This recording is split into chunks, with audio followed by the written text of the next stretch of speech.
Hi, in this video, I will show you how to transfer money from Nedbank app to Capitec. So, first launch the Nedbank Money app and log in with your PIN or biometric. From the home screen, tap Payments, and this is where you make transfers and manage beneficiaries. Tap New Payment or Make Payment, and under To Account or Beneficiary, tap Add New.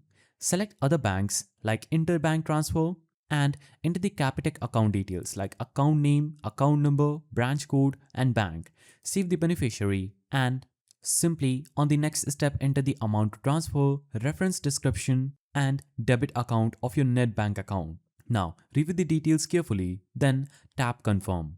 Authenticate the transaction using a PIN OTP as prompted, and once you do this, you will see confirmation message. You can check payments, navigate to history to verify the transfer went through. Now, some important timing info. Interbank transfers are usually real time or within a few hours. Some smaller bank transfers may take same day. If you found this guide helpful, please don't forget to give it a thumbs up, and thanks for watching.